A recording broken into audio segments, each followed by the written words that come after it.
Hey guys, tonight we begin with something a little darker. A time of plagues, punishments, and pottage. We're diving into what life was really like during the Middle Ages. Forget the castles and chivalry Hollywood sold you. The truth? You probably wouldn't last a single day. So before you get comfortable, take a moment to like the video and subscribe, but only if you genuinely enjoy what I do here. And let me know in the comments where you're tuning in from and what time it is for you. It's always fascinating to see who's joining us from around the world. Now dim the lights, maybe turn on a fan for that soft background hum, and let's ease into tonight's journey together. Congratulations, you've just woken up in the year 1325. The good news? You're alive. The bad news? So are the fleas. Your bed is a half-rotted straw mattress stuffed with bugs and hay that smells like a barn floor because it was a barn floor 3 months ago. There's no memory foam, no pillows, and definitely no Egyptian cotton sheets. Just a wool blanket that hasn't been washed since last winter and now weighs roughly as much as a small cow from the accumulated grime. You blink awake as the church bell clangs in the distance. It's the medieval version of an alarm clock, only louder and somehow even less merciful. Your home is a wooden hut with one room, no windows, and a charming open concept floor plan where your family, livestock, and domestic insects all share the same space. The smell? Oh, it's a fragrant symphony. A subtle blend of stale beer, human sweat, goat, and something you pray isn't mold, but know in your soul probably is. Scented candles haven't been invented, and even if they were, they just melt on your dirt floor. You try to stretch, but immediately regret it because the air is freezing and your joints ache. You're 22 years old, which in medieval terms is roughly middle-aged. Your spine creaks like an old wooden door, and your knees sound like a bag of rocks being shaken by a confused peasant. Getting out of bed is a gamble. The floor's either wet from last night's rain, which leaks through the thatched roof, or crusty from something your neighbor's chicken did. Either way, your bare feet are now part of the ecosystem. Oh, and privacy? What's that? Your entire family, and maybe a random cousin who just never left, are waking up beside you. There's no bedroom, no curtains, no me time, just communal everything. Welcome to morning in medieval Europe, where you're never truly alone because parasites, rodents, and 8 other people are always with you. And this is just how your day starts. It only gets worse from here. So you've managed to crawl out of your medieval haystack of horrors. Congrats. Now nature calls. And it's not calling politely. It's screaming. Here's the part where you start missing the modern bathroom. There's no toilet, no seat, no toilet paper, no flush, not even a mildly resentful plunger in the corner. In the 14th century, relieving yourself is an adventure, a social experiment, and often a small public event. If you're a peasant, your bathroom is likely a wooden bucket behind the house, which is already full because Uncle Wolfgang had a rough night after eating bad turnips.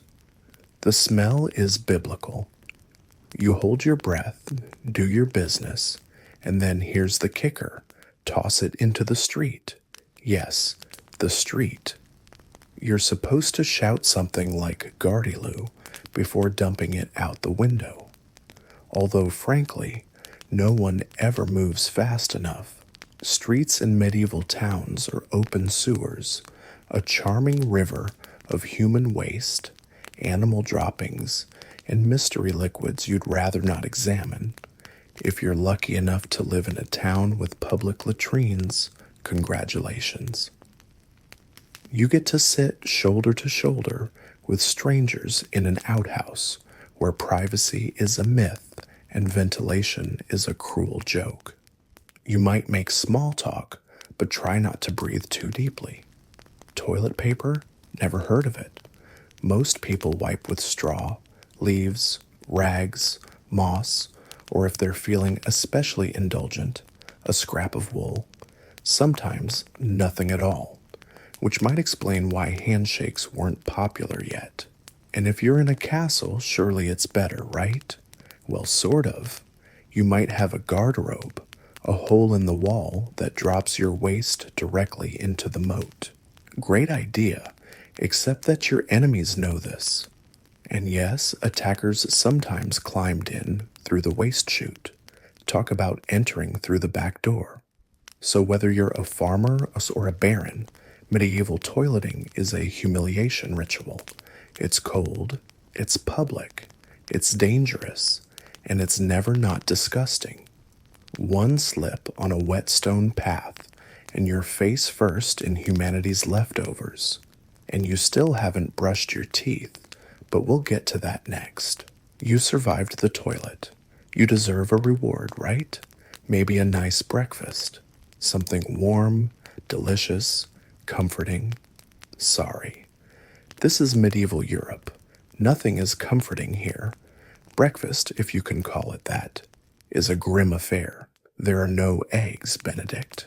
No coffee machines sputtering awake, and certainly no avocado toast.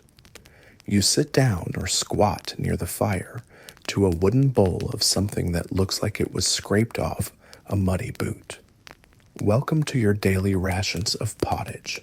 Pottage is a thick, gloopy stew made of whatever you can find.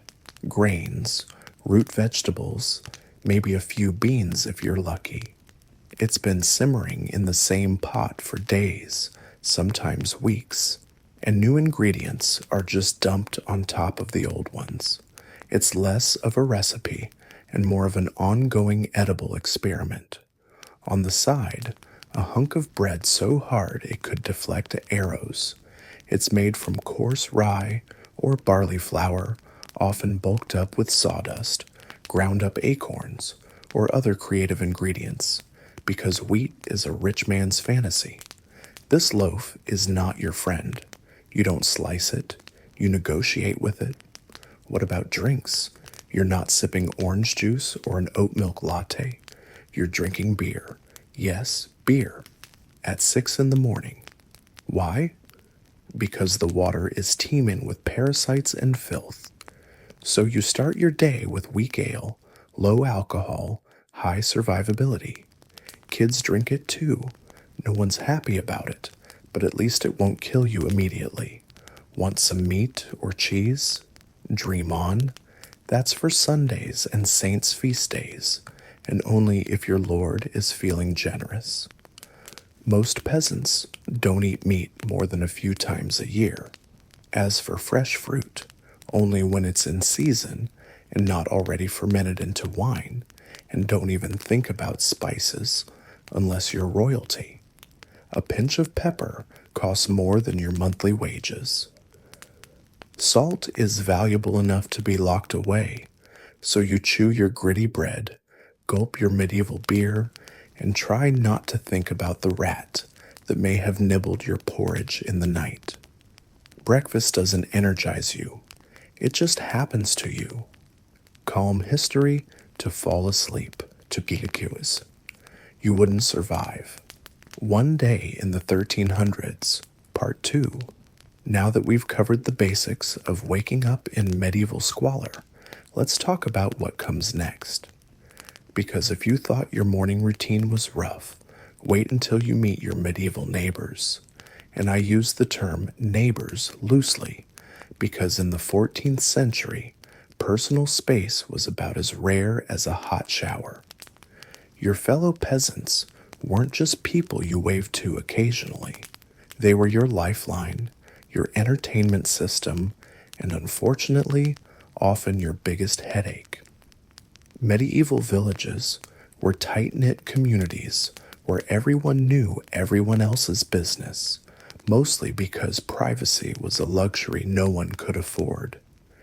Your neighbor knew when you coughed, when you fought with your spouse, and definitely when you hadn't changed your straw bedding in 3 months. Take Goodwife Margaret, for instance. She lived in the hut next to yours, separated by about 2 feet and a prayer. Margaret had opinions about everything: how you raised your children, how often you attended Mass, and especially how you managed your small plot of land. She'd lean over the fence, which was really just a pile of rocks and some rotting wood, to offer unsolicited advice about your turnip crop. She'd say, while her own garden was overrun with weeds and disappointment. But here's the thing about medieval village life. You needed Margaret, and she needed you. When harvest time came, everyone pitched in to help everyone else, because individual survival was basically impossible. If your roof collapsed during a storm, the whole village would show up with whatever materials they could spare to help rebuild it. It wasn't out of pure kindness, though that existed too. It was practical survival. Today, it's your roof. Tomorrow, it could be theirs. The village blacksmith, Thomas, was probably the most important person you'd ever meet. Not because he was particularly charming, but because he controlled fire and metal, which in medieval terms made him practically a wizard. Thomas could fix your plow, shoe your horse if you were lucky enough to own one, and forge the tools that meant the difference between eating and starving. He was also the village news network, because everyone had to visit his forge eventually. Thomas knew who was feuding with whom, which crops were failing, and who might be hiding an extra bushel of grain from the tax collector. Then there was Brother Benedict, the local priest. Benedict wasn't necessarily a bad man, but he wielded enormous power in a world where heaven and hell felt very real and very close.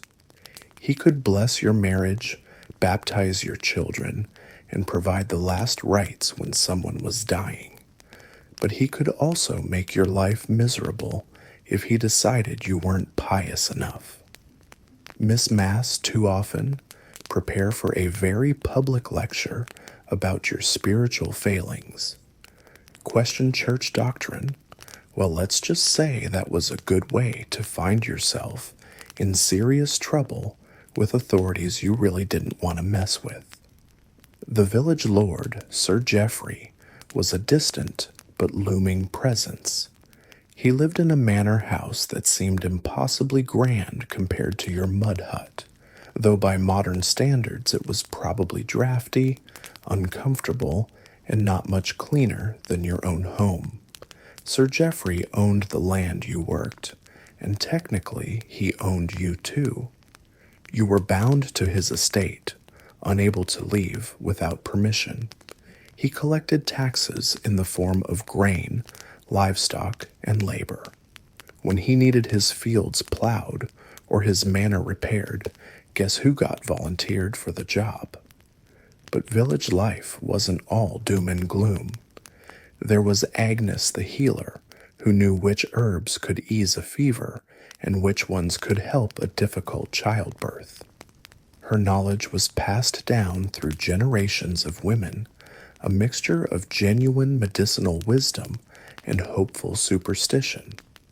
Agnes was the closest thing you had to a doctor, and honestly, she was probably more effective than the traveling physicians who occasionally showed up with their leeches and questionable theories about balancing your humors. Young Will the Miller controlled another essential service. The village mill, usually powered by a water wheel, was where grain was ground into flour. You couldn't just grind your own grain. That was the Lord's monopoly. Will took a portion of your grain as payment, and you had to hope he was honest about his measurements. The mill was also a social gathering place, where people waited their turn and shared gossip, complaints, and the occasional bit of actual news from the outside world. Village festivals and celebrations provided rare moments of genuine joy. Harvest festivals, religious holidays, and the occasional wedding brought the community together for feasting, dancing, and drinking. These weren't elaborate affairs by modern standards, but they offered a chance to forget about daily hardships and remember that life could include pleasure as well as survival. People would share food they couldn't normally afford to spare, tell stories, sing songs, and dance until the fire burned low. But medieval village life also had its darker sides. Disputes over land boundaries, accusations of theft, and personal feuds could tear communities apart. When someone was accused of witchcraft, usually an older woman who was a bit too knowledgeable about herbs or a bit too outspoken about local politics, the entire village dynamic could shift. Fear and suspicion would replace cooperation as people worried about being associated with the accused. Seasonal cycles dominated everything. Spring meant hope and backbreaking work as fields were prepared and planted. Summer brought long days of tending crops and praying for the right balance of sun and rain. Autumn was harvest time, when the entire year's survival depended on the next few weeks of intensive labor. And winter meant huddling together, rationing food, and hoping everyone would live to see another spring. Children in medieval villages grew up fast. By age 5 or 6, they were helping with household chores and learning the skills they'd need to survive. There were no schools for peasant children, no books to read, no toys except what they could make from sticks and stones. Their education consisted of watching adults work and gradually taking on more responsibility. A boy might start by carrying water to field workers and end up learning to plow. A girl might begin by feeding chickens and eventually learn to spin wool and manage a household. Marriage in medieval villages was often more about economic survival than romance. Families would arrange matches that combined resources, skills, or land rights. Love might develop over time, but the primary considerations were practical. Could this person help ensure the family's survival? Did they have useful skills or connections? Were they healthy enough to work and bear children? Death was a constant presence in medieval village life. High infant mortality meant that many children didn't survive their first year. Disease, accident, and malnutrition claimed lives regularly. When someone died, the entire village would participate in the funeral rites, not just out of respect, but because death reminded everyone of their own mortality and the importance of community bonds. Trade and commerce were limited but vital. Traveling merchants might visit the village a few times a year, bringing salt, metal goods, and news from other regions. These visits were major events, offering villagers a chance to trade surplus goods for necessities they couldn't produce themselves. The merchants' stories of distant places and different ways of life provided rare glimpses of a world beyond the village boundaries. The relationship between villagers and the natural world was intimate and complex. People lived by the rhythms of sun and moon, knew the signs that predicted weather changes, and understood which plants were edible and which were dangerous.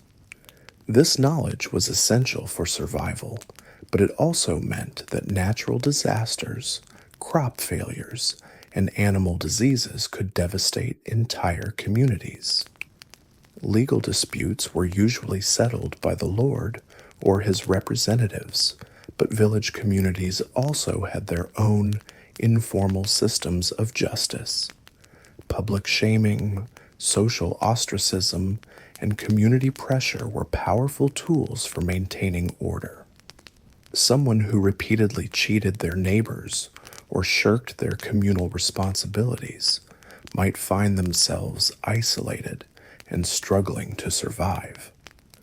Religious life permeated every aspect of village existence. The church calendar determined when people worked and when they rested. Religious festivals provided structure for the year and opportunities for community gathering. But religion also meant fear of damnation, strict moral codes, and the ever-present worry that God might be displeased with your thoughts or actions. The medieval village was a world of extremes, moments of genuine happiness and community celebration existed alongside constant hardship and the ever-present threat of disaster. People developed deep bonds with their neighbors because they had to depend on each other for survival. But those same close quarters also bred petty disputes, jealousies, and conflicts that could simmer for generations. Your medieval neighbors weren't just the people who lived nearby. They were your co-workers, your insurance policy, your entertainment, your judges, and sometimes your tormentors. In a world without modern institutions, the village community had to fulfill all these roles. It was messy, complicated, and often unfair. But it was also the only thing standing between individuals and complete desolation.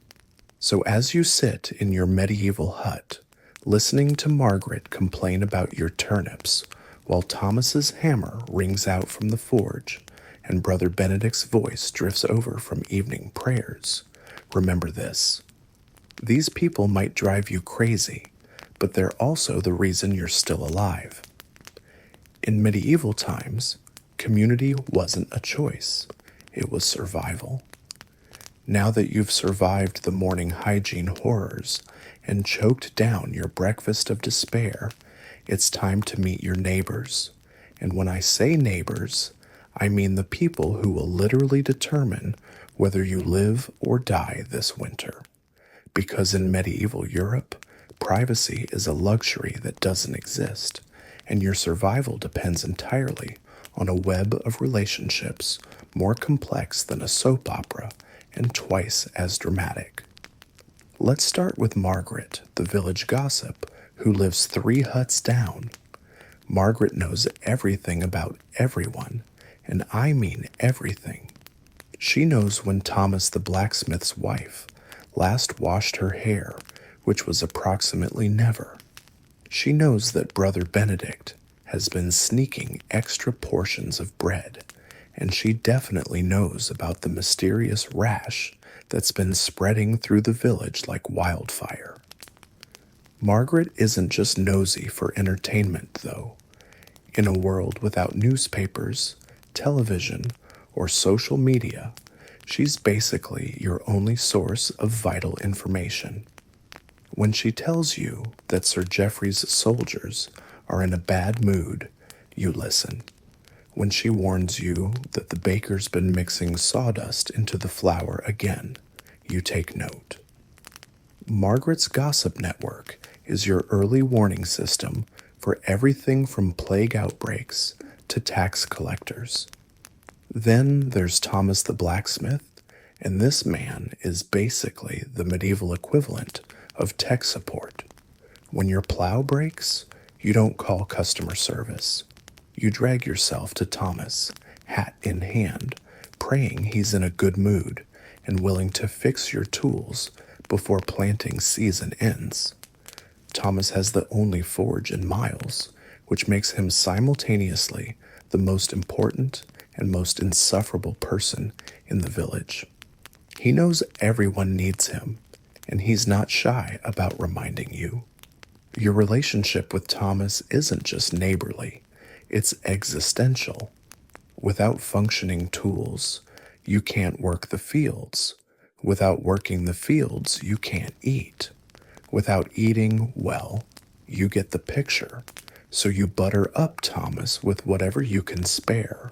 Maybe some eggs from your chickens, or a jug of that questionable ale you've been brewing in your hut.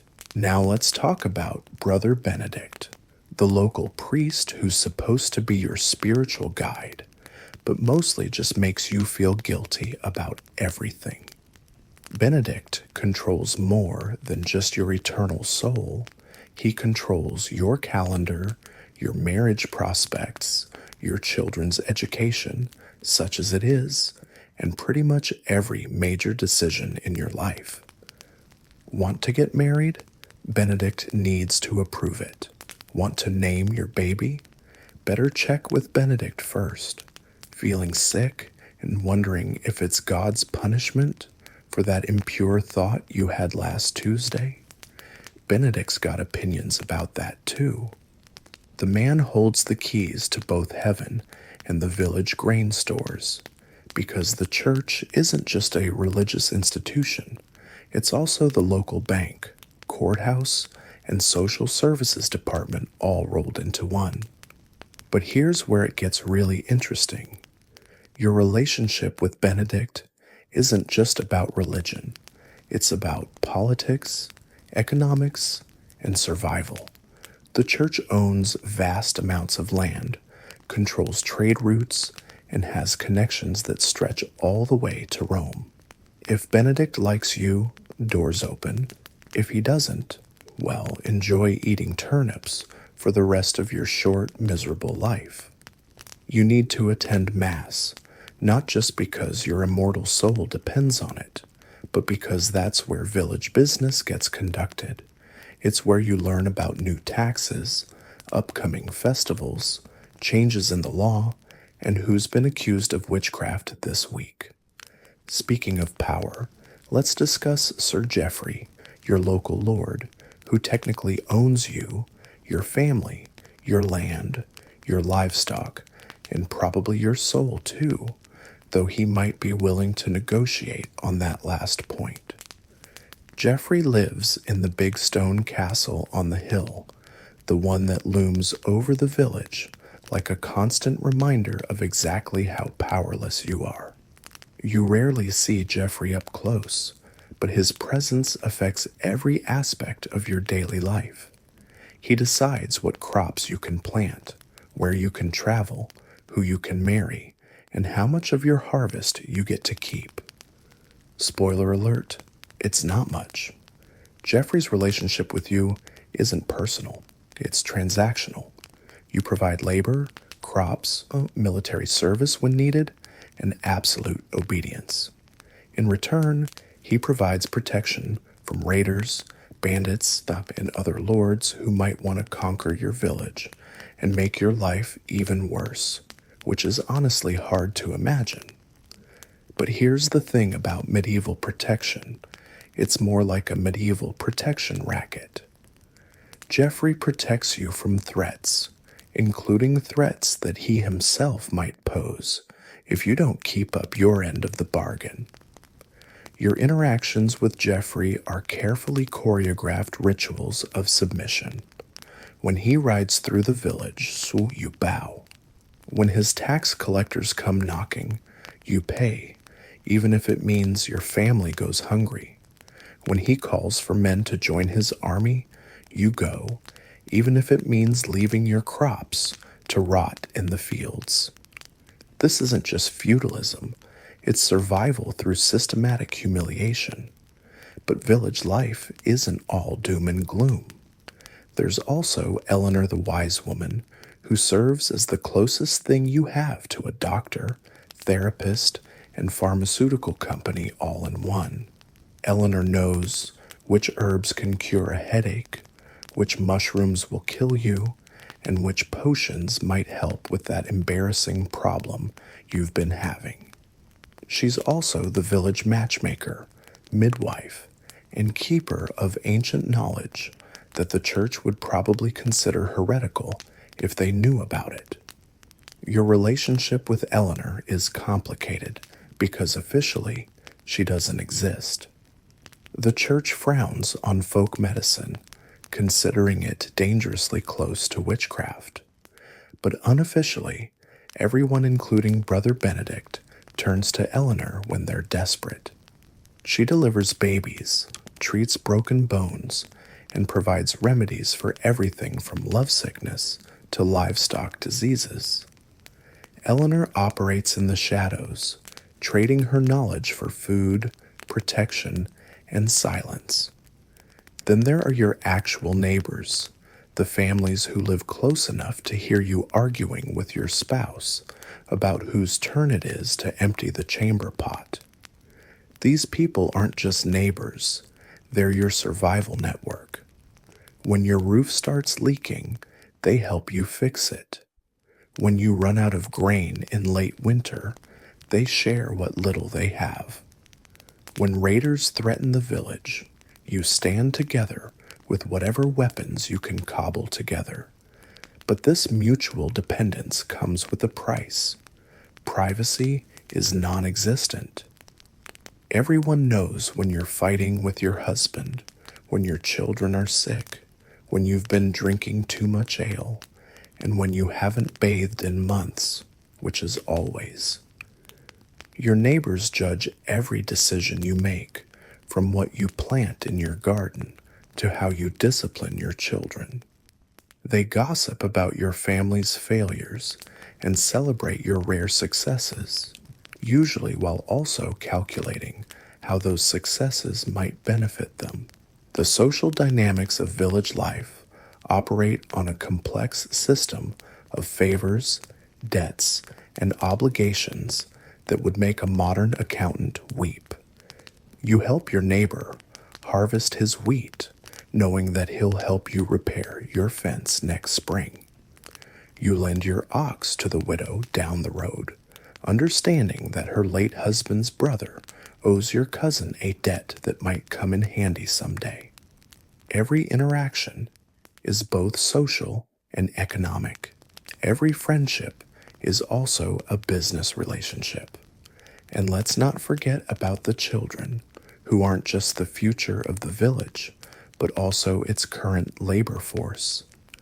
Children as young as 5 or 6 are already working, watching livestock, hauling water, and learning the skills they'll need to survive in this harsh world. Your relationship with other people's children is complicated because in a village where everyone's survival depends on everyone else, all children are somewhat communal property. You have the right to discipline any child who's misbehaving, just as other adults have the right to discipline yours. But perhaps the most important relationship in your medieval life is with your immediate family, and I use the term family loosely because your household probably includes not just your spouse and children, but also aging parents, unmarried siblings, distant cousins who showed up one day and never left, and possibly an orphaned child or two that the village decided you should take care of. This isn't the nuclear family of modern times. It's more like a medieval commune where everyone has jobs, everyone has opinions, and everyone's survival depends on everyone else pulling their weight. Your spouse isn't your romantic partner so much as your business partner in the enterprise of not dying. Together, you manage a complex operation that includes agriculture, animal husbandry, food preservation, textile production, and child rearing, all while trying to avoid starvation, disease, taxation, and violent death. Romance is a luxury you can't afford when you're focused on surviving until next harvest. Your children aren't just beloved family members, they're also your retirement plan, your labor force, and your insurance policy against poverty in old age. Every child represents potential economic value, but also another mouth to feed in a world where food is always scarce. The death of a child isn't just emotionally devastating, it's also economically catastrophic. Even your relationships with animals are complex social arrangements. Your ox isn't just livestock, it's a business partner whose health and well being directly affect your family's survival. Your chickens aren't pets, they're tiny feathered employees whose job performance determines whether you have eggs for breakfast or just stale bread again. Your pig isn't just dinner, it's a walking savings account that you'll eventually liquidate when times get really desperate. And then there are the seasonal relationships that ebb and flow with the agricultural calendar. During harvest time, the whole village becomes one giant extended family, working together to bring in crops before the weather turns. During the dark winter months, social interactions become more intimate and intense as families huddle together for warmth and survival. Spring brings new energy and hope, along with the return of traveling merchants, wandering preachers, and other outsiders who bring news from the wider world. But perhaps the most crucial relationship in your medieval life is with the land itself. This isn't just the plot of earth you work, it's your partner, your adversary, your provider, and your potential destroyer all rolled into one. You know every rock, every slope, every patch of good soil, and every boggy depression in your fields. You understand the rhythms of this particular piece of earth better than you understand your own family, because your family's survival depends on your ability to coax life from the soil year after year.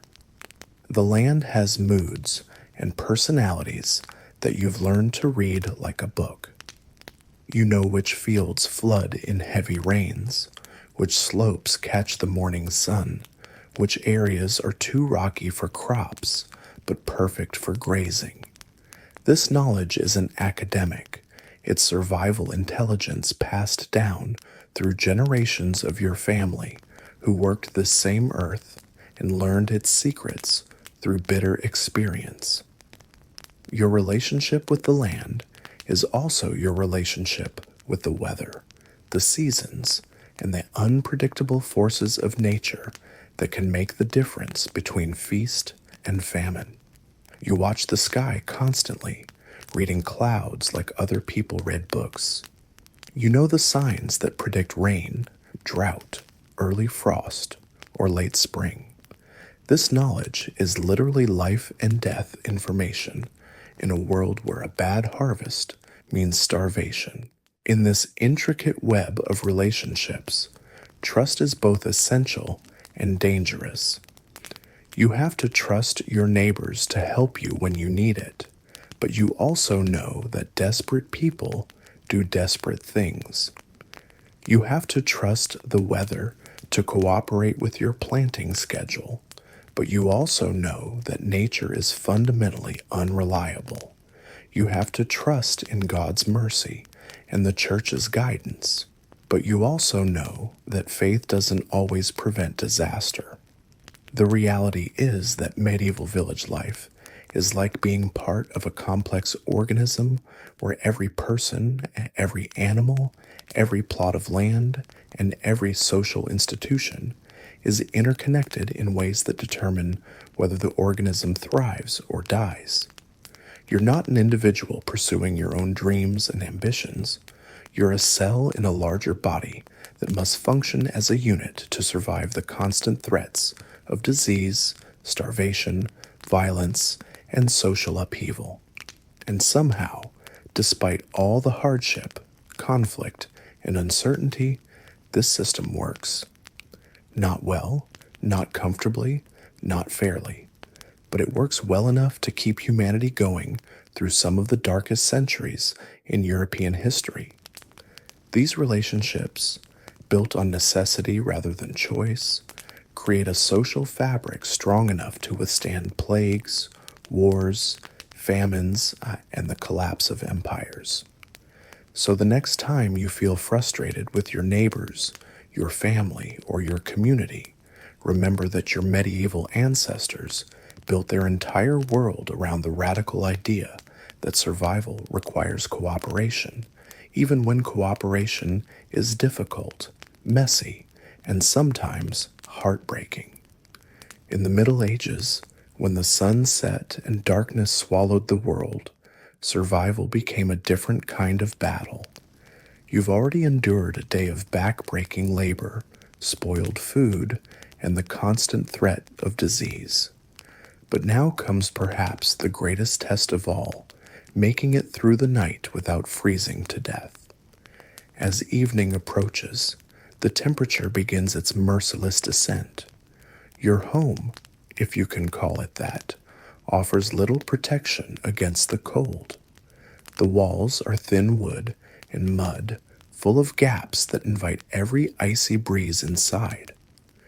There are no glass windows, just holes covered with animal hide or wooden shutters that rattle in the wind. The floor beneath your feet is nothing more than packed dirt, and tonight it will become as cold and hard as stone. The first priority is the fire. Everything depends on keeping those flames alive until dawn. You carefully tend the hearth, adding whatever fuel you can find. Wood is precious and expensive, so you burn anything that will catch: dried dung, straw, scraps of cloth, even old shoes if you're desperate enough. The smoke fills the room, stinging your eyes and coating your lungs, but you endure it because the alternative is death. As the last light fades from the sky, you begin the ritual of preparing for sleep. But sleep, in the medieval sense, isn't the peaceful rest you know today. It's a strategic battle against the elements. You pull on every piece of clothing you own, layer upon layer of rough wool, each one scratchy and unwashed, but each one potentially saving your life.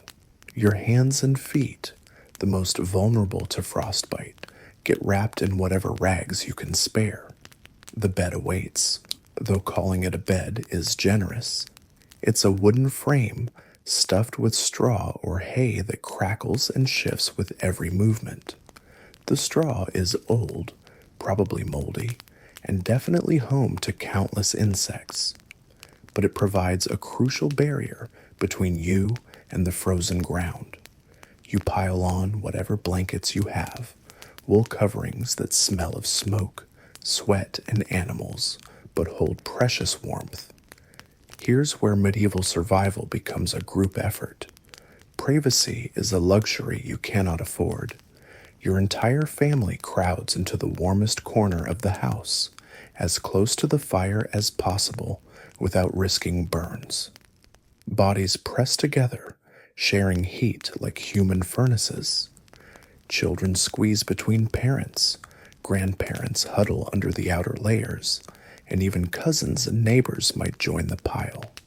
It's uncomfortable, smelly, and often sleepless, but it's the difference between waking up and not waking up at all. The animals join this desperate huddle too. Cows, goats, pigs, and chickens aren't just livestock tonight, they're living heaters. Their body warmth radiates through the small space, and their breath adds moisture and heat to the frigid air. Yes, the smell is overwhelming, and yes, you might wake up with a chicken roosting on your head, but you're grateful for every warm body in that room. Even with all these precautions, sleep comes in fragments. Someone must stay awake to tend the fire, poking the embers, adding fuel, making sure the flames don't die. Families take shifts, rotating the duty throughout the night. You might sleep for 2 hours, then spend an hour shivering by the fire, feeding it scraps and praying it lasts until dawn. The cold creeps in anyway. It seeps through the gaps in the walls, rises from the frozen earth below, and finds every exposed bit of skin. Your breath creates clouds in the air. Ice might form on the inside of the walls. Your water, if you have any, freezes solid, even bundled in all your layers, pressed against your family and livestock. You shiver constantly. Morning feels like a miracle. If you wake up with all your fingers and toes, if the fire still burns, if no one in your family has succumbed to the cold during the night, you've won another small victory against winter. You've survived to face another day of medieval hardship. This was the reality for millions of people, night after night, month after month, for centuries. No central heating, no electric blankets, no emergency services if something went wrong. Just human ingenuity, family cooperation, and the stubborn refusal to let winter claim another victim. Tonight, as you adjust your thermostat or pull up a warm comforter, remember those medieval nights. Remember the families huddled together in smoky rooms, sharing their breath with goats and their beds with fleas, fighting for every degree of warmth. The bitter truth about medieval life wasn't just that you suffered alone. It was that you couldn't afford to suffer alone, because in a world where death lurked behind every cough, every failed harvest, every harsh winter, survival wasn't a solo act. It was a community performance, and everyone had to play their part perfectly, or the whole show came crashing down. Your medieval village wasn't just a collection of huts scattered across muddy fields. It was a living, breathing organism where every person, every family, every trade was connected by invisible threads of necessity and mutual dependence. Break one thread, and the whole web began to unravel. Lose your blacksmith, and suddenly no one could repair their plows. Lose your miller, and your grain became useless. Lose your priest, and, well, your immortal souls were apparently doomed. The village hierarchy was as rigid as frozen mud, and twice as unforgiving. At the top sat the lord of the manor, a man who probably knew your name only if you'd done something spectacularly wrong. Below him, a careful arrangement of bailiffs, reeves, and other officials whose job it was to make sure you worked hard enough to keep everyone above you comfortable. And at the bottom, you and your fellow peasants, the foundation stones holding up this entire rickety social structure. But here's what's fascinating about medieval village life. Despite the brutal hierarchy, despite the constant threat of starvation and disease, these communities developed an intricate system of mutual aid that would put modern social networks to shame. Your neighbor wasn't just someone who lived nearby. They were your insurance policy, your emergency contact, your backup plan, and sometimes your only hope of seeing another spring. Take harvest time, for instance. When the grain was ripe and the weather was turning, the entire village mobilized like a medieval army. Men, women, children, even the elderly who could barely walk. Everyone had a role. Some cut the grain with those rusty sickles we mentioned earlier. Others gathered it into bundles. Still others hauled it to the threshing floor, where it would be beaten with flails until the precious grain separated from the stalks.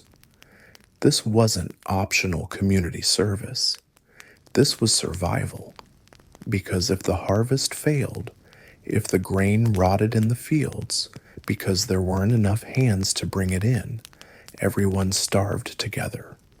The Lord might have his stores, but even he needed the peasants alive to work his land next year. So during harvest, social divisions temporarily blurred. The village became a single organism focused on one goal: staying alive. Winter was when these community bonds were tested most severely. Food stores dwindled, Firewood became precious. The weak began to falter. This was when you discovered who your real neighbors were. Families shared their last turnips. Men risked their lives to check on elderly widows during blizzards. Children were passed between households when their own families couldn't feed them. But this generosity wasn't pure altruism. It was calculated survival. The widow you fed this winter might be the one who remembered which herbs could break a fever next summer. The neighbor whose roof you helped repair might be the one who shared his seed grain when yours was ruined by mold. Medieval charity was an investment in your own future survival. The village church wasn't just a place of worship. It was the social center, the news network, the conflict resolution center, and the community courthouse all rolled into one drafty stone building. Sunday Mass wasn't just about saving your soul. It was where you learned who was sick, who needed help with their fields, whose daughter was old enough to marry, and whose son had been caught stealing chickens. The priest, despite his spiritual authority, was often just as embedded in the village's survival network as everyone else. Yes, he might be the only person who could read and write, making him invaluable for settling disputes and keeping records. But he also depended on the villagers for his food, his firewood, and his protection. A priest who alienated his congregation might find himself very hungry and very cold come winter. Marriage in medieval villages wasn't a romantic choice. It was a strategic alliance between families, a carefully negotiated merger of resources, labor, and survival prospects. When young William married Emma, it wasn't just two people joining together. It was two extended families pooling their land, their tools, their livestock, and their knowledge. Emma might bring a cow and the secret to making cheese that didn't spoil. William might contribute strong arms and a father who knew how to predict the weather. These marriages created complex webs of obligation and support that stretched across the entire village. Your wife's sister's husband's brother wasn't just a distant relative. He was part of your survival network, someone who might lend you a plow when yours broke, or take in your children if plague struck your household. Children in medieval villages weren't precious individuals to be protected and nurtured. They were future workers, insurance policies against old age, and immediate contributors to household survival. A 5-year-old could tend geese, gather eggs, or watch younger siblings. A 10-year-old could help with plowing, spinning, or dozens of other essential tasks. Every child who survived to adulthood represented another pair of hands, another mind that knew the local tricks of survival. But childhood mortality was devastating. Families had many children, partly because they expected to lose so many. When little Margaret died of fever, or young Thomas drowned in the mill pond, the whole village felt the loss, not just emotionally, but practically. Those were future farmers, future mothers, future contributors to the community's survival who would never grow up to play their part. The village craftsmen occupied a special place in this survival network. The blacksmith, the carpenter, the miller, the baker. These weren't just people with specialized skills. They were the nodes that held the community together. When the blacksmith's hammer fell silent, when the miller's wheel stopped turning, the ripple effects spread through every household.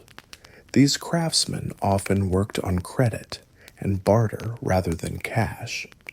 The blacksmith might shoe your horse in exchange for a share of your grain. The carpenter might repair your roof for a promise of help during his own harvest. The baker might extend credit during lean months, knowing that come harvest time, you'd pay him back with interest. Village festivals and holy days weren't just religious observances or entertainment.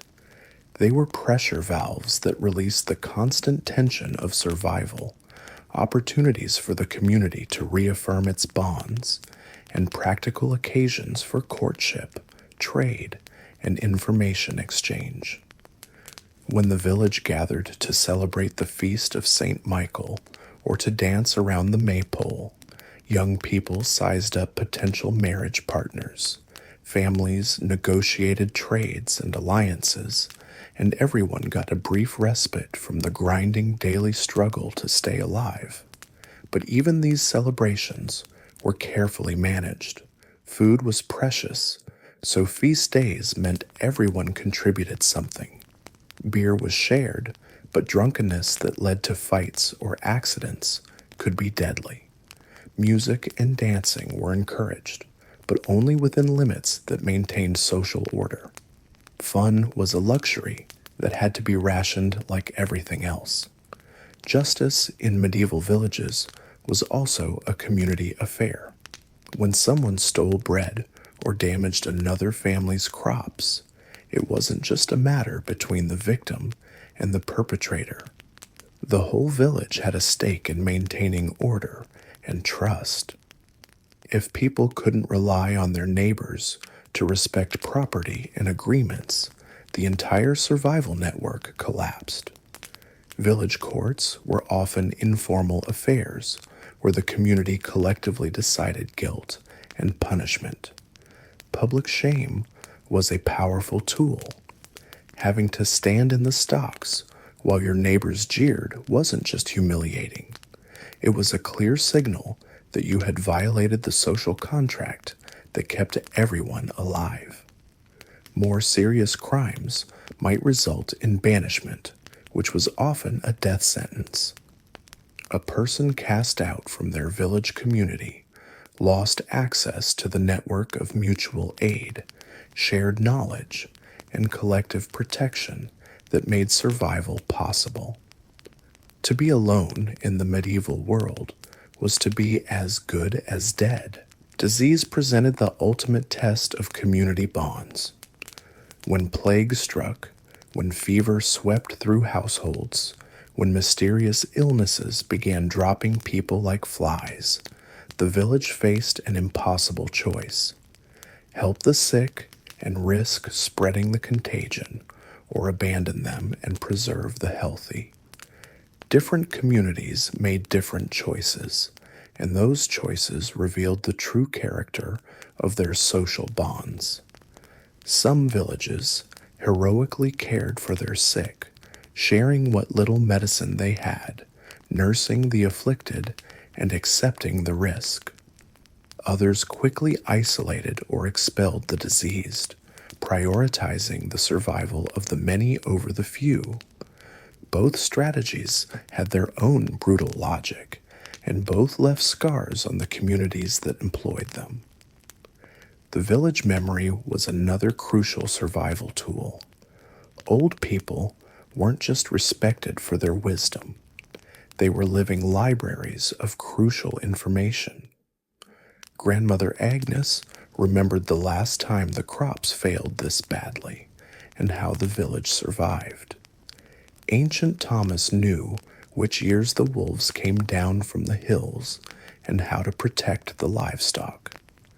Elder Sarah could predict weather patterns that meant the difference between a good harvest and starvation. When these human libraries died, their knowledge often died with them. This is why medieval communities developed oral traditions, stories, songs, and sayings that preserved essential survival information across generations. That nursery rhyme about when to plant barley wasn't just entertainment. It was agricultural wisdom passed down through centuries. The seasonal rhythm of village life created its own community bonds. Spring brought collective planting, with families sharing seeds, tools, and labor. Summer meant shared vigilance against pests, weather, and raiders. Autumn brought the crucial harvest and the complex negotiations over who contributed what and who deserved what share. Winter meant huddling together, sharing resources, and keeping each other alive until spring returned. Each season brought its own crises and its own opportunities for communities to succeed or fail together. A village that could coordinate effectively during planting might thrive. One torn apart by disputes and selfishness might see its fields go unplanted and its people starve. The medieval village wasn't a romantic rural idyll. It was a pressure cooker of human survival, where cooperation and conflict existed in constant tension. People who depended on each other for everything also competed for limited resources, harbored generations-old grudges, and struggled with the same petty jealousies and personality conflicts that plague any human community. But what made medieval village life remarkable wasn't the absence of conflict. It was the community's ability to manage conflict within the larger framework of mutual dependence. You might hate your neighbor's arrogance, his loud wife, or his tendency to let his pigs wander into your garden. But you also knew that someday you might need his help to survive a crisis, and he might need yours. This created a complex social dance where people learned to balance individual interests with collective survival. It wasn't always pretty, it wasn't always fair, but it worked well enough to keep human communities alive through some of the harshest conditions in European history. The bonds that held medieval villages together weren't sentimental. They were practical, born of necessity, and maintained through constant negotiation and occasional conflict. But they were also remarkably strong enough to preserve communities through famines, plagues, wars, and natural disasters. Strong enough to pass down knowledge, traditions, and survival strategies across centuries. When you lay down tonight in your individual bed, in your private room, in your heated house, surrounded by the anonymity of modern life, remember those medieval villagers. Remember how they built networks of mutual aid and collective survival that sustained human life through humanity's darkest hours. They didn't have the luxury of individualism. The sun rises over the medieval countryside, but don't mistake this for a peaceful dawn. This is the beginning of another day in humanity's great survival experiment, where every sunrise brings fresh challenges and every sunset marks another small victory against the odds. You've made it through the night. Congratulations. Now comes the real test. Because in medieval Europe, surviving wasn't just about avoiding death. It was about building something lasting in a world determined to tear it all down. Medieval villages weren't just random collections of huts scattered across the landscape. They were intricate ecosystems of human cooperation, delicate networks of mutual dependence that meant the difference between thriving and dying. Every person, every animal, every scrap of land served a purpose in this grand choreography of survival. And at the heart of it all was a simple truth. You couldn't make it alone. Picture a typical medieval village, maybe 200 souls if you're lucky, clustered around a stone church and connected by muddy paths that turn into rivers when it rains. But look closer. See how the blacksmith's forge sits near the miller's wheel. Notice how the baker's oven shares space with the brewer's vats. Watch how the fields stretch out in long strips, each family working their patch while keeping an eye on their neighbors. This wasn't accident. This was engineering. Human engineering designed for one purpose: keeping everyone alive through whatever hell the world decided to throw at them. The Lord of the Manor sits at the top of this pyramid, but don't imagine him lounging in luxury while peasants starve. His survival depends just as much on the village's success as anyone else's. A failed harvest doesn't just mean hungry peasants. It means no taxes, no tribute, no resources to maintain his position. The miller needs grain from the farmers, but the farmers need their grain ground into flour. The blacksmith needs food from the fields, but the farmers need tools forged in his fire. The priest needs tithes from the faithful, but the faithful need spiritual comfort and guidance through their darkest hours. Everyone owes something to someone else, and everyone depends on someone else for something they can't provide themselves. It's a web so complex and interdependent that pulling out any single thread threatens to unravel the whole thing, which is exactly why it worked. Take harvest time. This wasn't just about individual families gathering their crops. This was a village-wide military operation. When the grain was ready, everyone dropped everything. The baker stopped baking. The carpenter stopped building. Even the priest shortened his sermons. Because getting the harvest in before the weather turned wasn't just important, it was existential. One bad storm could wipe out a year's worth of work and condemn the entire village to starvation. So they worked together. Families shared tools, traded labor, and coordinated their efforts like a medieval orchestra. Your neighbor helped you harvest your barley, and you helped him gather his oats. Children too young for heavy work carried water and messages. Elderly villagers who couldn't work the fields prepared massive communal meals to keep the workers fed. Pregnant women and nursing mothers contributed what they could from the sidelines. Everyone had a role. Everyone mattered. And when the harvest was done, the entire village celebrated together. Not because they were particularly joyful people, though joy certainly helped, but because shared celebration reinforced the bonds that would carry them through the next crisis. They drank together, sang together, told stories together. They reminded themselves that they were more than just individuals struggling to survive. They were a community, a tribe, a family bound not by blood, but by necessity and choice. But cooperation wasn't always easy. Medieval villages were pressure cookers of human emotion, where personal grievances and family feuds could simmer for generations. When you're forced to live and work in close proximity with the same people for your entire life, conflicts are inevitable. The trick was managing those conflicts without letting them destroy the delicate cooperation that kept everyone alive.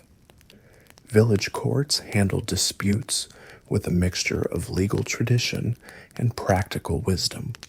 Stole your neighbor's chickens? You'd pay compensation and probably face public humiliation. Let your pigs destroy someone's garden? You'd repair the damage and owe a favor. Spread malicious gossip? You might find yourself shunned until you made amends. The punishments weren't just about justice. They were about maintaining social harmony and reinforcing the understanding that everyone's welfare depended on everyone else's cooperation. Marriage was another tool for building and maintaining village networks. When young people married, they weren't just joining their lives together. They were linking families, creating new obligations and alliances that strengthened the entire community. A marriage between the miller's daughter and the blacksmith's son meant those two essential trades were now connected by blood and mutual interest. The The children of that union would inherit knowledge and connections from both families, becoming living bridges between different parts of the village economy. Even death served the community. When someone passed away, the entire village mourned together and worked together to support the surviving family. Widows and orphans weren't abandoned to fend for themselves. They were absorbed into the larger community network, given roles and responsibilities that allowed them to contribute while receiving the support they needed. A widow might take over her husband's small trade, or move in with relatives, or remarry into another family that needed her skills and labor. The church played a central role in all of this, but not just as a source of spiritual guidance. The parish priest was often one of the few literate people in the village, making him a keeper of records, a mediator of disputes, and a connection to the larger world beyond the village boundaries. The church building itself served as a community center, a meeting hall, a refuge during attacks, and a symbol of shared identity and purpose. Religious festivals provided structure and meaning to the agricultural calendar, but they also reinforced social bonds through shared ritual and celebration. When the entire village gathered for Christmas Mass or Easter services, they weren't just worshiping together. They were reaffirming their commitment to each other and to the community that sustained them all. Trade connected villages to each other and to the wider world, creating networks of mutual dependence that stretched far beyond any single community. The local market wasn't just a place to buy and sell goods. It was where villages shared information, negotiated agreements, and maintained relationships that could mean the difference between survival and disaster during hard times. A bad harvest in one village might be offset by surplus from another. A raid that destroyed one community's livestock might be answered by gifts and loans from neighboring settlements. News of approaching armies, disease outbreaks, or severe weather traveled along these trade networks, giving communities time to prepare and respond. Craftsmen moved between villages, sharing skills and techniques that improved everyone's quality of life. A master carpenter might spend months in different communities, building and repairing while training local apprentices. A skilled healer might travel a circuit of villages, treating the sick and teaching local women her remedies and techniques. These traveling specialists were living links in a vast network of knowledge and mutual aid. Seasonal migrations connected communities across vast distances. Young people might leave their home villages to work harvests in other regions, returning with new skills, contacts, and sometimes spouses from distant places. Merchants and peddlers carried goods, news, and ideas from village to village, keeping communities connected to a larger world they might never see directly. But perhaps the most remarkable thing about medieval village life was how it managed to be both incredibly stable and surprisingly adaptable. The basic structure of cooperation and mutual dependence remained constant across centuries, but individual communities could adjust and evolve in response to changing circumstances. A village that specialized in wool production might shift to grain farming if market conditions changed. A community devastated by plague might be rebuilt by survivors from other villages. New techniques and technologies spread gradually through the networks of trade and communication, allowing communities to improve their productivity and resilience without abandoning the social structures that held them together. The knowledge that sustained these communities was passed down through generations, not in books or formal schools, but through daily practice and oral tradition. Children learned by watching and helping, absorbing the skills and wisdom they would need not just to survive, but to contribute to their community's continued existence. They learned which crops to plant when, how to read the weather signs, how to preserve food for winter, how to treat common illnesses, how to settle disputes fairly, how to maintain tools and buildings, how to negotiate with outsiders, how to perform the countless small tasks that kept village life functioning smoothly. But they also learned the deeper lessons, how to put community needs ahead of personal desires when necessary, how to find joy and meaning in simple pleasures and small victories, how to endure hardship without losing hope, how to maintain dignity and humanity in the face of circumstances that would crush anyone trying to face them alone. These weren't perfect societies. Medieval villages had their share of cruelty, injustice, and suffering, but they also had something that modern life often lacks: a clear understanding that human beings are social creatures who can accomplish together what none of them could achieve alone. They built their entire way of life around that understanding, creating communities that could endure plagues, famines, wars, and all the other disasters that history could throw at them. Standing in the ruins of a medieval village today, you can still feel the echoes of that cooperation. The worn stones of the church where generations gathered to worship and celebrate. The remains of the mill where grain was transformed into bread. The traces of field boundaries where families worked side by side. The crumbling foundations of homes where children were born, raised, and taught the skills they would need to carry their community forward. These places remind us that survival isn't just about individual strength or cleverness. It's about our ability to work together, to support each other, to create something larger and more enduring than any single life. Medieval peasants understood this instinctively. They had to. Their lives depended on it. And in building communities based on that understanding, they created something remarkable, not just a way to survive, but a way to live with purpose, meaning, and hope, even in the darkest of times. Part 7, The Web of Interdependence. The village wasn't just a collection of homes scattered across the countryside. It was a living organism, breathing with the rhythm of shared survival, where every soul was woven into an intricate tapestry of mutual dependence. In medieval Europe, you didn't simply live alongside your neighbors. You lived because of them, and they lived because of you.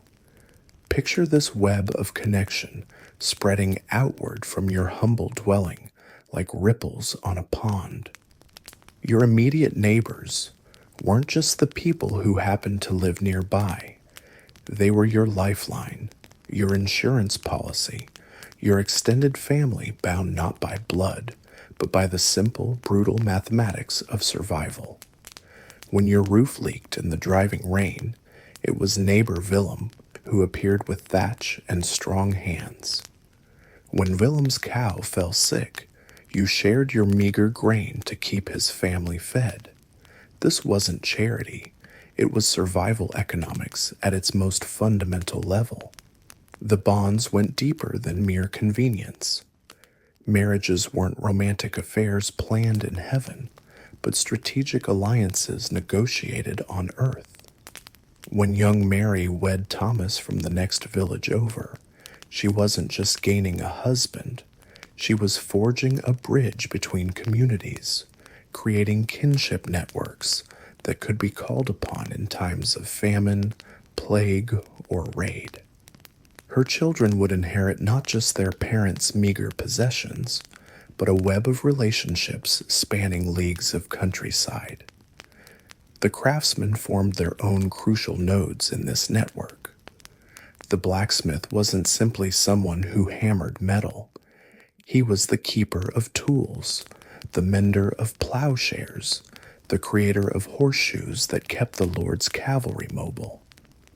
His forge was a gathering place where news traveled faster than any royal messenger, where disputes were settled over the ringing of hammer on anvil.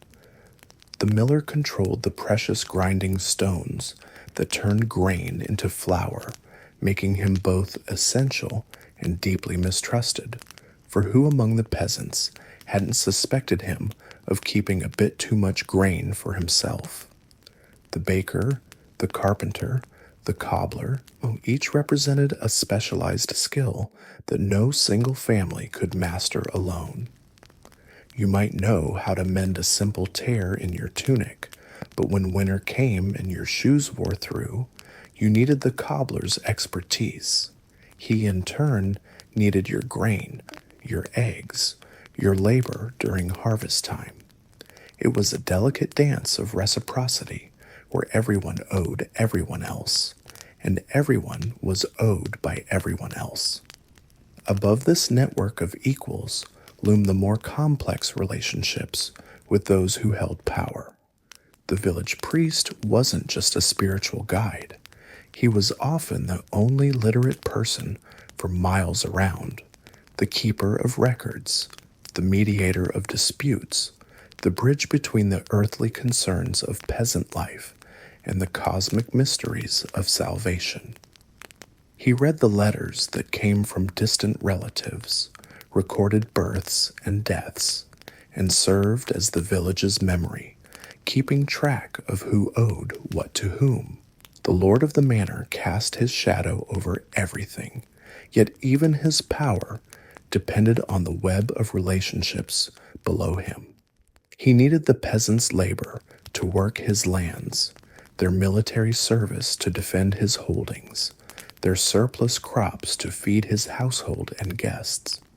The peasants, in turn, depended on his protection from bandits and raiders, his justice in settling serious disputes, his permission to marry, to move, to change their circumstances. It was a relationship of mutual dependence, dressed up as absolute authority. But perhaps the most crucial relationships were those that transcended individual villages entirely. Medieval Europe was crisscrossed with invisible threads of connection, trade routes, pilgrimage paths, marriage networks, and kinship ties that linked distant communities. When drought struck your region, it was these far-flung connections that might bring relief. A cousin in a village 50 miles away might send word of available work. A merchant passing through might carry news of better conditions elsewhere.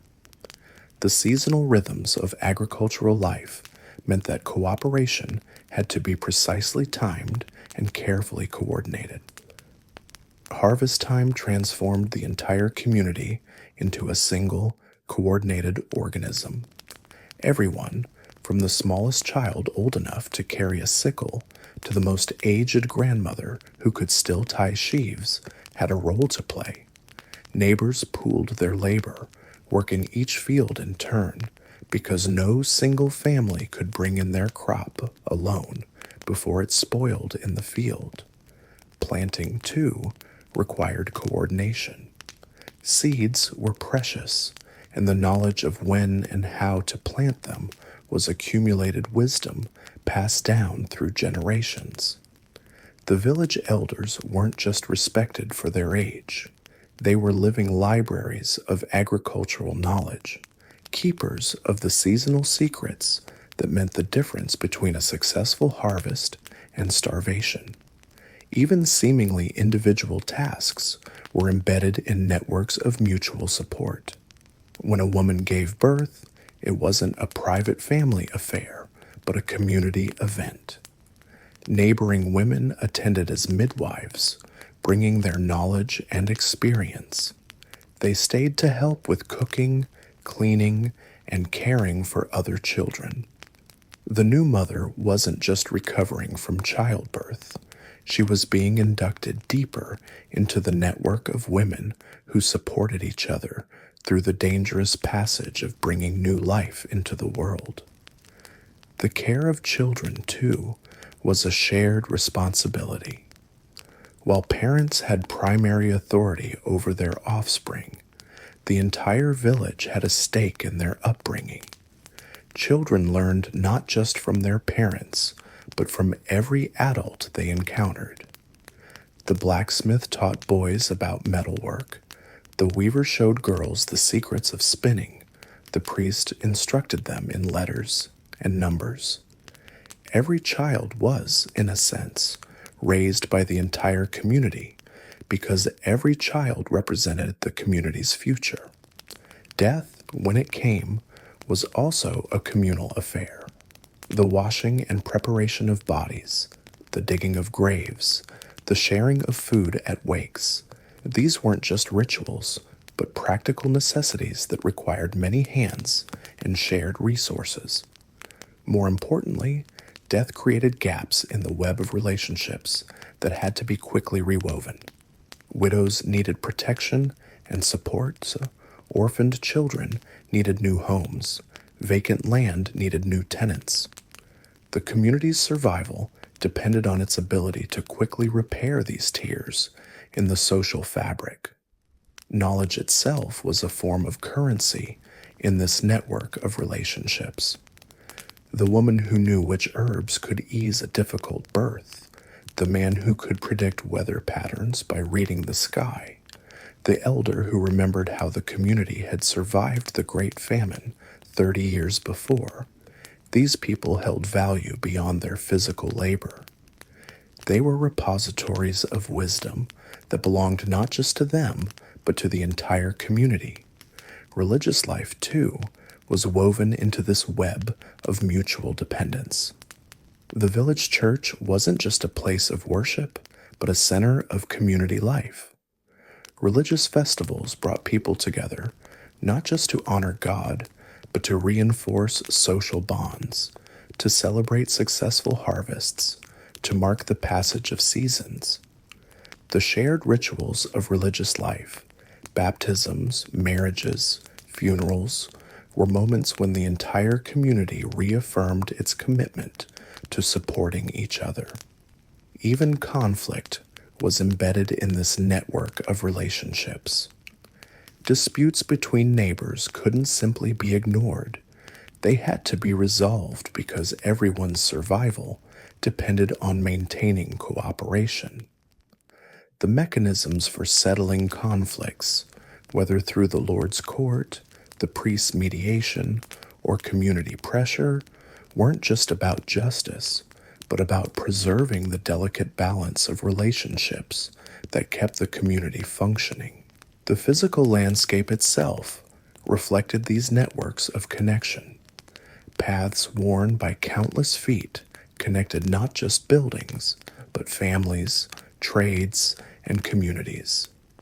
The common lands where everyone's animals grazed weren't just shared resources, but symbols of the community's collective identity. The village well, the communal oven, the church. These shared spaces were the physical manifestation of the social bonds that held medieval society together. In times of crisis, these networks of relationship became lifelines. When plague struck, it was the web of mutual obligation that determined who would care for the sick and who would tend their fields. When raiders threatened, it was the bonds of kinship and neighborhood that decided who would fight and who would protect the children and elderly. When famine loomed, it was the complex calculations of who owed what to whom that determined how the community's meager resources would be shared. This wasn't a perfect system, far from it. The same networks that provided support could also trap people in cycles of poverty and obligation. The relationships that offered protection could become tools of exploitation. The bonds that connected communities could also spread disease, conflict, and hardship. But in an age when survival itself was never guaranteed, these imperfect networks of mutual dependence were often the only thing standing between medieval people and the abyss. Looking back across the centuries at these intricate webs of relationship, we see something both foreign and familiar.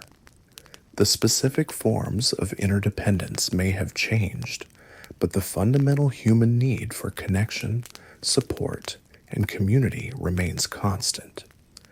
Medieval peasants understood, in ways we sometimes forget, that no one survives alone, that our individual fates are inextricably bound up with the fates of those around us. In their smoke-filled hovels, around their shared fires, through their seasonal cycles of planting and harvest, birth and death, medieval people created something remarkable, communities of mutual dependence that sustained human life through some of history's darkest and most challenging centuries. But surviving medieval life wasn't just about enduring the cold, the hunger, or the backbreaking labor. It wasn't even about dodging the plague or avoiding the local lord's bad mood. The real secret to making it through those brutal centuries was something far more fragile, far more precious, and far more human than any of the survival tactics we've talked about so far. It was hope, and in the medieval world, hope came wrapped in the most unexpected packages. Let's talk about feast days, because in a world where most meals consisted of turnip soup and stale bread, the announcement of a feast day was like winning the medieval lottery. These weren't just religious obligations. They were explosions of joy in lives that desperately needed them. Saints' days, harvest festivals, wedding celebrations. Suddenly, the same people who spent most of their time trying not to starve would pool their resources and create something magical. Picture it. The village square transforms overnight. Tables appear from nowhere, covered with cloths that someone actually bothered to wash. The Lord might contribute a pig or two. The brewmaster opens his best barrels, and for one shining day, the medieval peasant gets to remember what it feels like to be human instead of just surviving. The food at these feasts was legendary, not because it was fancy, but because it was abundant. Roasted meat that actually had seasoning, fresh bread made from real wheat instead of sawdust and hope, honey cakes that made children's eyes go wide with wonder, beer that didn't taste like it was filtered through a barn floor. For one day, maybe two if you were incredibly lucky, medieval life didn't feel like a punishment. But the food was only the beginning. These feast days were when the community truly came alive. Musicians would appear with their drums and pipes, filling the air with melodies that made even the grumpiest village elder tap his foot. People danced, badly and enthusiastically, spinning in circles until they were dizzy with laughter. Stories were told, jokes were shared, and for a few precious hours, the weight of survival lifted from everyone's shoulders. Young people flirted shamelessly. Old people shared tales that grew more elaborate with each telling. Children ran wild, their faces sticky with honey, and their bellies finally full. Even the livestock seemed to sense the celebration, the pigs snorting contentedly, and the chickens clucking with what sounded suspiciously like approval. And then there were the games. Medieval people loved their games with a passion that bordered on obsession. Wrestling matches where the village blacksmith would grapple with the miller while half the population placed bets with their last remaining coins. Archery contests that gave every peasant a chance to pretend they were Robin Hood for an afternoon. Races, both on foot and occasionally involving very reluctant pigs. But perhaps the most important part of these celebrations wasn't the food or the music or even the games. It was the simple act of looking around and seeing your neighbors not as competitors for scarce resources, but as fellow humans sharing in something beautiful. The baker, who normally guarded his grain like a dragon, suddenly sharing his best loaves. The village gossip, who usually spread rumors, now organizing group dances. The hermit, who lived alone in the woods, emerging to join the singing. These feast days served a purpose beyond mere entertainment. They were investments in the community's mental health, though medieval people wouldn't have used those words. They were pressure valves that released the constant tension of survival. They were reminders that life, even medieval life, could contain moments of pure joy. The church understood this better than anyone. They scheduled these celebrations strategically throughout the year, ensuring that no season went too long without something to look forward to. Spring brought Easter with its promise of renewal. Summer offered harvest festivals celebrating the fruits of backbreaking labor. Winter had Christmas, providing warmth and light during the darkest months. Fall brought All Saints' Day, honoring the dead while celebrating the living. But it wasn't just the big official celebrations that kept medieval spirits alive. Every small victory was cause for impromptu celebration. A successful birth, a good day at the market, a pig that finally got fat enough to slaughter. Medieval people had mastered the art of finding joy in the smallest things, because they had to. When life gives you turnips and despair, you learn to throw a party when someone's turnips are slightly less disappointing than usual. The storytelling tradition was particularly magical. As night fell and the work finally ended, families and neighbors would gather around fires and share tales that had been passed down for generations. Epic stories of heroes and monsters, romantic ballads of knights and fair maidens, cautionary tales about what happened to people who wandered too far into the forest alone. These weren't just entertainment. They were the medieval equivalent of television, books, and movies all rolled into one. Professional storytellers, traveling minstrels who wandered from village to village, were treated like celebrities. They brought news from the outside world, fresh stories to add to the local repertoire, and most importantly, they proved that life beyond the village existed, and sometimes it was actually worth talking about. Children would sit transfixed as adults spun tales of magic and adventure. Teenagers would memorize every word of romantic ballads, dreaming of their own unlikely love stories. Adults would nod knowingly at stories of hardship and perseverance, recognizing their own struggles in ancient tales.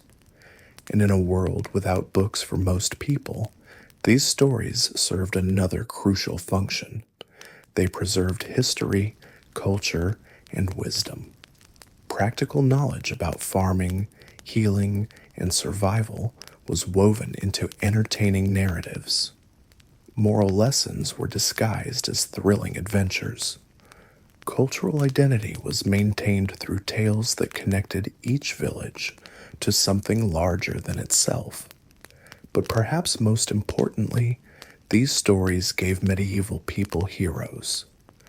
Not the distant, untouchable saints worshipped in churches, but relatable characters who faced impossible odds and somehow through courage or cleverness or sheer stubborn determination, found a way to win. In a world where victory usually meant simply not dying today, these fictional triumphs provided inspiration that real life rarely offered. Music, too, played a vital role in medieval emotional survival. Work songs that made the endless labor bearable, lullabies that soothed frightened children in the dark, religious hymns that provided comfort in times of loss, love songs that reminded people that the heart could still feel something other than exhaustion. The instruments were simple: drums made from animal hides, pipes carved from reeds, simple stringed instruments crafted by local artisans. But in the hands of people who understood that music was medicine for the soul, these basic tools created magic. Village musicians weren't technically skilled by modern standards, but they understood something that professional musicians sometimes forget. Music isn't about perfection, it's about connection. Community singing was especially powerful. When an entire village joined voices in a familiar song, individual hardships seemed to fade into the background. Voices that were rough from shouting at livestock or weakened by poor nutrition somehow blended together into something beautiful. For those moments, the medieval peasant wasn't alone in the struggle. They were part of something larger, something that could create beauty even in the midst of brutality. And let's not forget the simple power of laughter. Medieval humor was often dark, frequently crude, and sometimes downright savage, but it was also absolutely essential for mental survival. When life is a constant series of disasters punctuated by brief moments of not quite disaster, the ability to find something funny becomes a superpower. Medieval people laughed at everything. They laughed at their lords behind their backs, creating elaborate jokes about noble incompetence. They laughed at their own misfortunes, because sometimes the alternative was crying, and tears didn't solve problems. They laughed at their animals, their neighbors, their priests, and especially at anyone who took themselves too seriously. The traveling performers who visited villages weren't just storytellers and musicians. They were comedians, acrobats, and masters of entertainment who understood that laughter was often the only medicine medieval people could afford. Jesters and fools weren't just court entertainments for the wealthy. They were community healers who used humor to help people process the absurdity and cruelty of their circumstances. But beyond the organized celebrations and formal entertainment, medieval people found joy in the smallest daily interactions. The shared smile when someone's cow finally produced decent milk, the communal eye roll when the local busybodies started gossiping again, the quiet satisfaction of helping a neighbor repair their roof without being asked. These tiny moments of human connection were the real magic of medieval survival. They proved that even in the darkest times, people could still choose kindness over cruelty, generosity over selfishness, hope over despair. They showed that being human meant more than just breathing and eating and avoiding death for another day. Romance, too, flourished in the most unlikely circumstances. Young people fell in love despite arranged marriages, harsh living conditions, and the constant presence of extended family members. They found ways to steal moments of privacy, to exchange small gifts, to create their own tiny bubbles of happiness in a world that seemed designed to crush such tender feelings. Marriage ceremonies, even among the poorest peasants, became community celebrations. Everyone contributed something, whether it was food, music, labor to help the new couple establish their household, or simply their presence to witness and celebrate the beginning of a new family unit. These weddings weren't lavish affairs, but they were joyful ones, filled with hope for the future and genuine affection for the young people brave enough to commit to building a life together. The birth of children, despite the tremendous risks involved, remained occasions of celebration and hope. Each new baby represented not just another mouth to feed, but another chance for the family and community to continue. Naming ceremonies brought everyone together to welcome the newest member and to pledge the community's support for their survival and growth. Even death, that constant companion of medieval life, was marked with rituals that emphasized community and continuity rather than just loss. Wakes weren't somber affairs, but celebrations of the deceased person's life, filled with stories, shared meals, and the comfort of knowing that their memory would be preserved in the collective consciousness of the village. This is what sustained medieval people through centuries of hardship that would break many modern individuals. Not just the practical skills of survival, not just the community support systems, but the stubborn, illogical, completely human refusal to let circumstances destroy their capacity for joy. They understood, perhaps better than we do today, that happiness isn't something you achieve when life gets easy. It's something you create in the midst of difficulty. They knew that hope isn't a luxury you can afford only when times are good.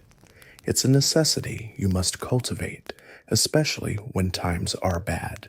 And they proved day after day, year after year, century after century, that the human spirit is far more resilient than the human body, far more durable than any material possession, and far more powerful than any external force trying to crush it. So as we've journeyed through the brutal realities of medieval life together, remember this final truth. Those people, our ancestors, didn't just survive because they were tough, though they were incredibly tough. They didn't just endure because they had no choice, though their choices were certainly limited.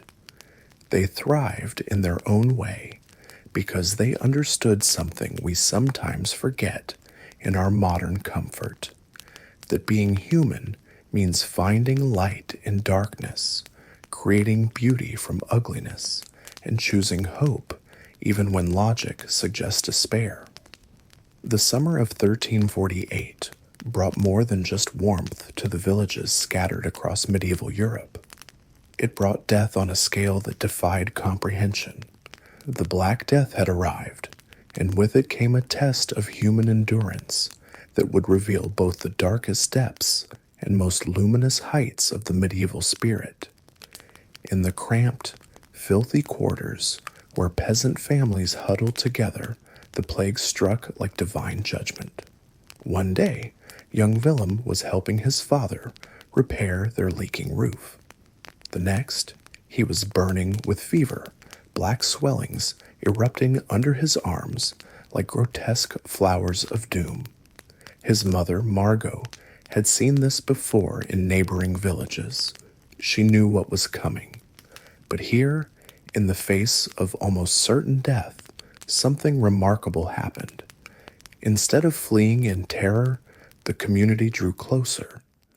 Margot didn't abandon her son to save herself.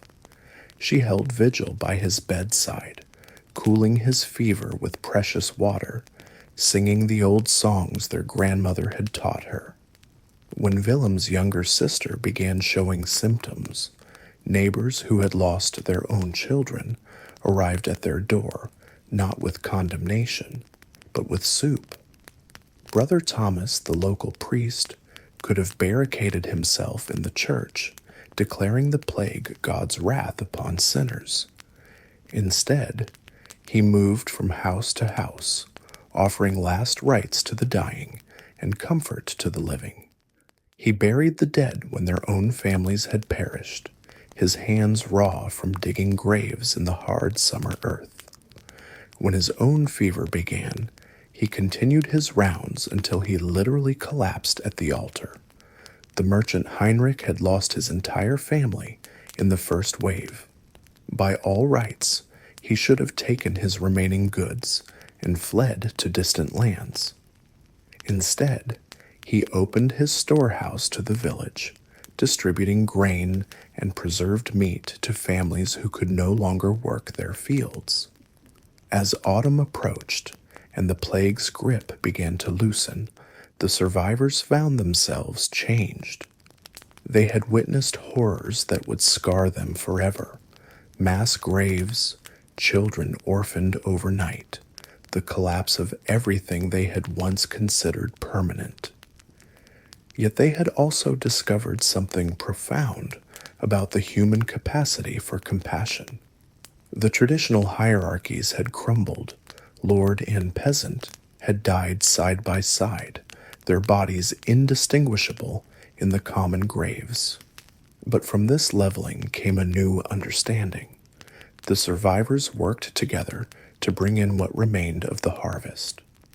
Noble ladies who had never soiled their hands found themselves kneading bread alongside former serfs. Knights who had lived for glory in battle now found honor in caring for plague orphans. They rebuilt their communities, not exactly as they had been, but as they had learned they could be. Village councils formed where decisions were made collectively. Work was shared more fairly. The harsh punishments for minor crimes gave way to systems focused on restoration rather than retribution. They had seen how quickly life could end. They chose to make the life that remained more bearable for all. In the candlelit evenings, when families gathered around their fires, they told new stories. Not just tales of knights and quests, but stories of ordinary people who had shown extraordinary courage. They sang songs of Margot, who had nursed half the village through their darkest hours. They honored Heinrich, who had chosen generosity over self-preservation. They remembered Brother Thomas, whose faith had been measured not in sermons, but in service. The children who grew up in this transformed world carried forward a different understanding of what mattered. They had learned that wealth could vanish overnight, that noble birth offered no protection from suffering, that true strength lay not in domination, but in mutual support. They built their lives around relationships rather than possessions, around community resilience rather than individual accumulation. Years later, when traveling merchants brought news of distant lands still struggling with plague and conflict, these communities stood as beacons of what was possible. They had faced the ultimate test of human civilization, the choice between self-preservation and solidarity in the face of existential threat. They had chosen connection over isolation, hope over despair, love over fear. The Black Death had taken everything from them that they thought they needed. In return, it had given them everything they actually needed: each other, wisdom born of shared suffering, and the unshakable knowledge that even in humanity's darkest hours, light could still be kindled by those brave enough to reach for it. This was their true inheritance to future generations, not gold or land or titles, but the living proof that human beings, when stripped of everything else, could still choose to be humane. In their quiet villages, in their rebuilt homes, in their daily acts of kindness and cooperation, they had written a different kind of history, one that whispered across the centuries that love, in the end, was always stronger than death.